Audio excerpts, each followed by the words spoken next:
Welcome back to another video. 12th standard biology का chapter 1, जिसमें कि हम एक्सरसाइज पार्ट देख रहे थे। Main question 1, main question 2 and main question 3 हमने कंप्लीट हर एक क्वेश्चन प्रोवाइड किया था विद एक्सप्लेनेशन। आज हम मेन क्वेश्चन 4 से स्टार्ट करेंगे, तो आइए क्विकली स्टार्ट करते हैं आज की क्लास। मेन क्वेश्चन 4 है लॉन्ग आंसर क्वेश्चंस। फर्स्ट वाला इसमें दिया गया है, describe the process of double fertilisation. Very very important, इसको मार्क करो, इंपॉर्टेंट क्वेश्चन है ये। आंसर देखो यहाँ पर हमने क्या लिखा है, डबल फर्टिलाइजेशन हेडिंग है। फर्स्ट पॉइंट है, out of the two male gametes produced by the male gametophyte in angiosperm, one unites with the female gamete and other with the secondary nucleus. Since both the male gametes take part in fertilization and fertilization occur twice, it is called double fertilization. आइए मैं आपको explain करता हूँ क्या है। देखो, दो male gamete है जो प्रोड्यूस कर रहा है मेल गैमेटोफाइट एंजियोस्पर्म में। डबल फर्टिलाइजेशन एंजियोस्पर्म में हो रहा है, जिसमें के दो मेल गैमेट है, और ये मेल गैमेट कौन प्रोड्यूस करता है, मेल गैमेटोफाइट, और ये होता है एंजियोस्पर्म में। उसमें से वन मेल गैमेट जो है वो यूनाइट करता है फीमेल गैमेट से। समझ में आया? एक मेल गैमेट एक फीमेल गैमेट से यूनाइट करेगा, यानी मिल जाएगा, और जो दूसरा वाला है, जो अदर है, वो सेकेंडरी न्यूक्लियस से मिल जाएगा।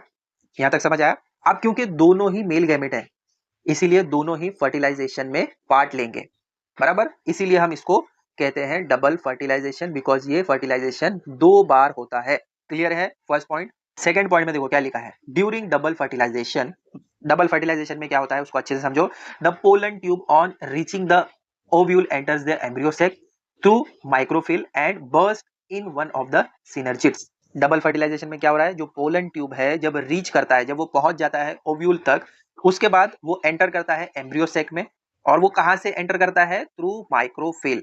देखो ये पोलन ट्यूब है, ठीक है, ये पोलन ट्यूब यहां से आएगा और फिर ओव्यूल, यहां पर जब वो पहुंचेगा, देखो यहां पर लिखा है ना, pollen tube on reaching ovule. जब ये पोलन ट्यूब ओव्यूल तक, यहां तक जब पहुंच जाएगा थ्रू माइक्रोफिल, देखो ये जो है ये माइक्रोफिल है, यहां पहुंचने के बाद वो क्या होता है, बर्स्ट हो जाता है। यहाँ पर देखो अलग अलग सिनर्जिड्स दिए गए हैं, यहाँ पर पहुंचने के बाद में वो बर्स्ट हो जाएगा। आगे लिखा है, owing to this the two male gametes contained in the pollen tube are set free. तो जो भी वहां पर दो मेल गैमेट थे पोलन ट्यूब में, वो फ्री हो जाते हैं। इसके बाद ये हैं दो मेल गैमेट, ठीक है। जैसे ही ये बर्स्ट हो जाता है, उसके बाद ये दोनों फ्री हो जाते हैं। अब आगे देखो, थर्ड वाला पॉइंट है, out of the two male gametes, वही जो मैंने आपको इससे पहले बताया था कि एक जो है वो यूनाइट हो रहा है एग के साथ में, फीमेल के साथ में, और अदर वाला जो है वो न्यूक्लियस के साथ में, यानी एम्ब्रियो सेक में चला जाता है, फॉर्मिंग अ ट्रिप्लॉइड और triple fusion nucleus called the primary endosperm nucleus.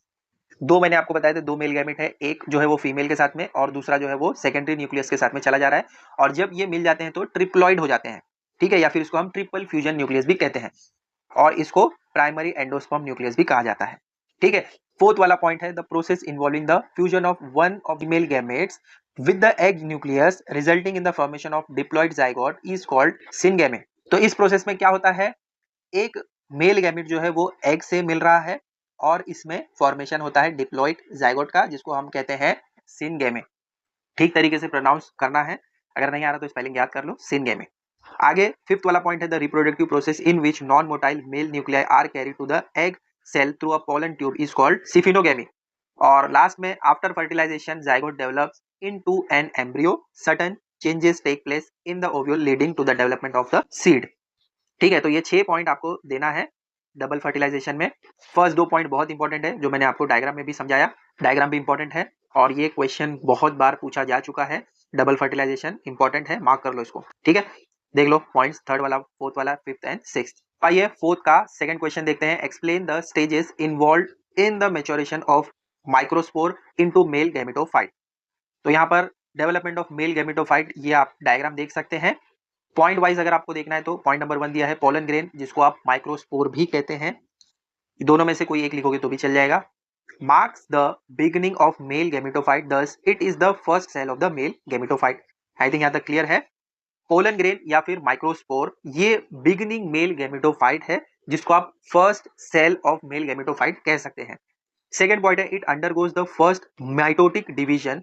ये फर्स्ट माइटोटिक डिवीजन जो होता है यहाँ पर होता है, और ये प्रोड्यूस करता है bigger naked vegetative cell and small thin walled generative cells. देखो यहाँ पर ये है सेकेंड वाला, ठीक है, सेकेंड पॉइंट ये बताया हमने। थर्ड यहाँ पर दिया है, the vegetative cell is rich in food and having an irregular shaped nucleus. Fourth point में लिखा है the generative cell floats in the cytoplasm of the vegetative cell, तो यहाँ पर आपको दिख रहा है वो। फिफ्थ वाला पॉइंट है the second mitotic division is concern with generative cell only and give rise to two non motile male gamete, तो यहाँ पर आपको ये देखने को मिलेगा, दो मेल गैमेट बन रहे हैं यहाँ पर। नेक्स्ट पॉइंट है the mitotic division of the generative cell takes place either in the pollen grain or in the pollen tube. Seventh point है the pollen grain are shed from the anther at this two cell stage is the most of the angiosperm, तो जो pollen grain है वो anther से ढका हुआ होता है और ये दो सेल का स्टेज होता है एंजियोस्पर्म में, तो ऐसा आपको लिखना है और ये डायग्राम भी ड्रॉ करना है। अब आइए थर्ड वाला क्वेश्चन देखते हैं, explain the development of dicot embryo. Di का मतलब दो होता है, तो डाइकोट एम्ब्रियो में आपको डेवलपमेंट किस तरीके से दिखता है ये एक्सप्लेन करना है। तो यहाँ पर डायग्राम सबसे पहले दिया गया है, फर्स्ट वाला है ओस्पोर, सेकंड वाला है सस्पेंसर इनिशियल और ये वाला जो है वो एम्ब्रियोनल इनिशियल है। ठीक है, इस तरीके से आपको डायग्राम्स ड्रॉ करना है और ये हॉर्स शू जिस तरीके से दिखता है वैसे दिखने में होता है, बाद में इसका एक्सप्लेनेशन भी मैं आपको बताता हूँ कैसे लिखना है। तो यहाँ से स्टार्ट करेंगे। आंसर देखो लिखा है the oospore undergoes a transverse division to form a large basal cell towards the micropyle and a small apical और terminal cell towards the chalaza of the embryo sac. तो ये जो ओस्पोर होता है वो ट्रांसवर्स डिवीजन में चला जाता है और फिर वो बाद में एम्ब्रियो सेक के पास चला जाएगा। This two cell structure is, उसको हम क्या कहते हैं, pro embryo. The basal cell or suspensor initial undergoes repeated transverse divisions to form multicellular structure called suspensor. तो ये जो बेसल सेल है वो बार बार ट्रांसवर्स डिवीजन में चला जाता है, किस चीज के लिए, to form multi cellular structure. वो मल्टी सेलुलर स्ट्रक्चर बनाने के लिए बार बार ट्रांसवर्स डिवीजन में जाता है जिसको हम सस्पेंसर कह रहे हैं। ये जो अप साइड में आपको दिख रहा है suspensor, the suspensor pushes the embryo towards the endosperm and draw its nutrition, तो वो उसको पुश करता है ताकि न्यूट्रिशन उसको मिल सके। अब आइए देखते हैं इसका आंसर पॉइंट वाइज कैसे लिखना है। The development of embryo from a zygote is called embryogenesis. जो डेवलपमेंट होता है एम्ब्रियो का जाइगोट से उसको हम कहते हैं एम्ब्रियोजेनेसिस। सेकेंड पॉइंट है the fusion of male gamete and an egg cell during fertilisation results in the formation of a diploid zygote. ये मैंने आपको पहले भी बताया था कि मेल गैमेट और एग सेल जब मिलते हैं फर्टिलाइजेशन में उससे डिप्लॉइड जाइगोट फॉर्म होता है। The zygote develops a wall around it and it converted into oospore. जो जाइगोट डेवलप होता है उसके बाजू में या उसके साइड में एक वॉल फॉर्म हो जाती है और वो बाद में कन्वर्ट हो जाता है ओस्पोर में।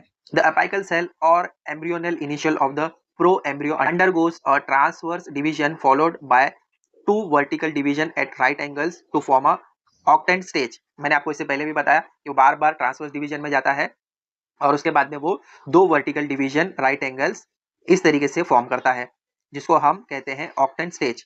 फिर इसके बाद from octant the lower four cells form hypocotyl and radical while four cells of upper side form plumel with two cotyledony। Octa का मतलब आपको पता है 8 होता है।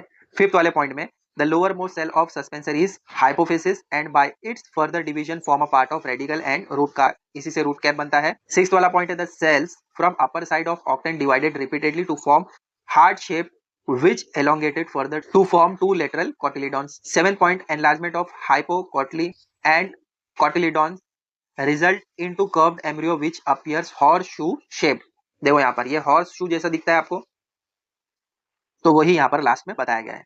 अब आइए मेन क्वेश्चन 4 का फोर्थ वाला देखते हैं, ये भी इंपॉर्टेंट है। क्वेश्चन है draw a label diagram of the LS of anatropous ovule and list the components of embryo sac and mention their fate after fertilisation. तो डायग्राम यहाँ पर आपको मैंने प्रोवाइड कर दिया है। तो डायग्राम इस तरीके से होगा। लेबलिंग अगर आपको याद नहीं है, कोई भी 5 लेबलिंग जो इंपॉर्टेंट है उसको याद रख लो, जैसे कि ये है चेल्सा, ये वाला, ये वाला, ये एंड ये, और लास्ट में ये जो न्यूक्लियस है ये इंपॉर्टेंट 5-6 लेबलिंग याद रख लो तो भी आपका काम चल जाएगा। आंसर देखो क्या लिखा है। फर्स्ट पॉइंट है mature embryo sac is 7 celled and 8 nucleated. Mature embryo के पास 7 सेल और 8 न्यूक्लिएट्स हैं। और सेकंड पॉइंट में लिखा है egg apparatus at micropylar end with 2 synergids and egg cell, central cell with secondary nucleus form by 2 polar nuclei, antipodal cell at chalaza and 3 eggs, pollen tube enters the synergid, synergid guide the growth of pollen tube towards the egg, male gamete fuse with female gamete and syngamete to form zygote which develop into embryo, one male gamete fuse with secondary nucleus to form primary endosperm nucleus, PEN, primary endosperm nucleus, ये short form लिखा है, which form endosperm nutritive tissue for embryo। इस तरीके से 7 point आपको लिखना है और ये आपका आंसर कंप्लीट हो जाएगा। अब आते हैं main question 5, fill in the blanks पर। देखो यहाँ पर अलग अलग आपको फिल इन द ब्लैंक्स दिए गए हैं। फर्स्ट वाला है the dash collects the pollen grains, कौन करता है? स्टिग्मा, तो यहाँ पर हम लिख देंगे स्टिग्मा। सेकंड वन है the male whorl called the dash produces dash, तो यहाँ पर आ जाएगा एंड्रोशियम। क्या आ जाएगा? The male whorl called the androecium, androecium क्या प्रोड्यूस करता है? पोलन ग्रेन, तो यहाँ पर लिखो पोलन ग्रेन्स। फिर नेक्स्ट है the pollen grains represents the, क्या रिप्रेजेंट करते हैं? मेल गैमेटोफाइट, तो यहाँ पर लिख दो मेल गैमेटोफाइट। फिर नेक्स्ट है the dash contains the egg और ओवम, कौन करता है ये? एम्ब्रियो सेक, तो लिख दो, जगह थोड़ी सी कम है इसीलिए थोड़ा क्रॉस लिख रहा हूँ, एम्ब्रियो सेक। अब नेक्स्ट है dash take place when one male gamete and the egg fuse together the fertilized egg grows into seed from the new plants can grow, तो यहाँ पर क्या होता है? फर्टिलाइजेशन से, है ना। तो आप ऐसे भी लिख सकते हैं सिनगेमी या फिर फर्टिलाइजेशन, दोनों ही ठीक है। इसी से तो प्लांट ग्रो होता है ना। फर्टिलाइजेशन होगा तभी तो फिर वो मेल गैमेट और एग फ्यूज होंगे, उसके बाद में फर्टिलाइज होगा एग और फिर वो सीड में जाएगा और फिर इसके बाद में न्यू प्लांट ग्रो होगा, तो ये फर्टिलाइजेशन प्रोसेस से ही होता है। फिर इसके बाद नेक्स्ट वाला आपको दिया है the dash is the base of the flower to which other floral parts are attached, किससे अटैच होते हैं ये? थैलेमस जो है वो बेस होता है फ्लावर का। अब यहाँ पर राइट हैंड साइड में देखो dash is the transfer of pollen grain from the anther of the flower to the stigma of the same और डिफरेंट फ्लावर, तो ये है पॉलिनेशन, है ना। पॉलिनेशन में ये प्रोसेस होता है कि पोलन ग्रेन ट्रांसफर होता है एंथर से और फिर वो फ्लावर से स्टिग्मा के पास जाता है।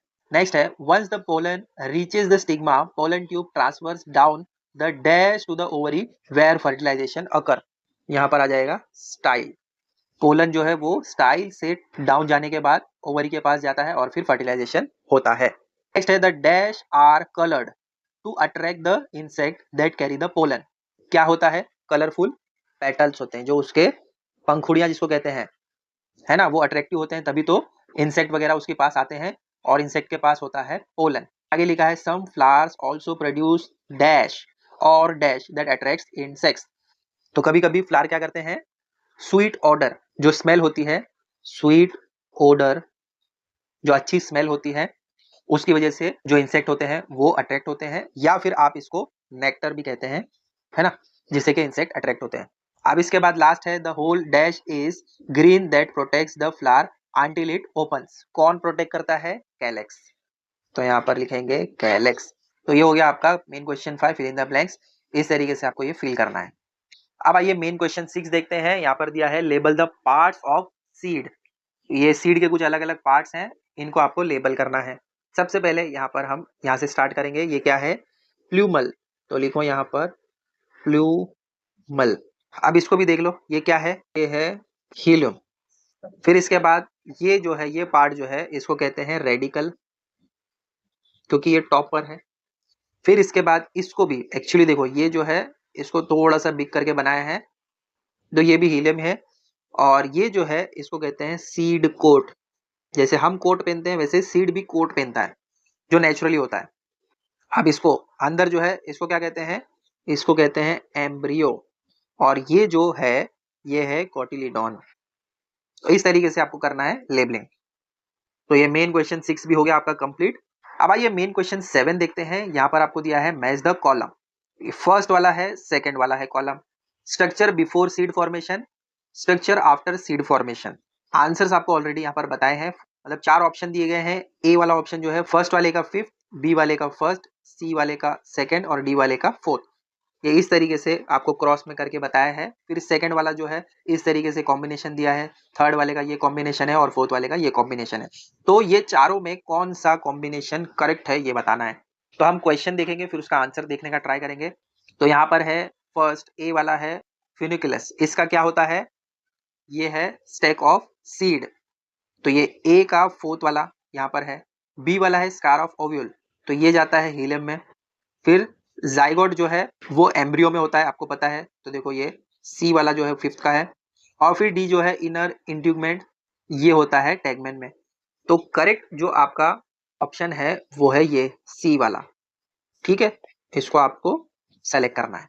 तो आज के वीडियो में हमने मेन क्वेश्चन 4 जिसमें 4 क्वेश्चंस दिए गए थे, फिर मेन क्वेश्चन 5 जो फिल इन द ब्लैंक्स था, मेन क्वेश्चन 6 जिसमें आपको ये सीड को लेबल करना था, और main question 7 match the column दिया गया था और यहाँ पर 4 ऑप्शंस थे। इसको हमने पूरा कंप्लीट कर लिया। यहाँ पर आपका एक्सरसाइज पार्ट जो क्वेश्चन आंसर्स था वो कंप्लीट होता है।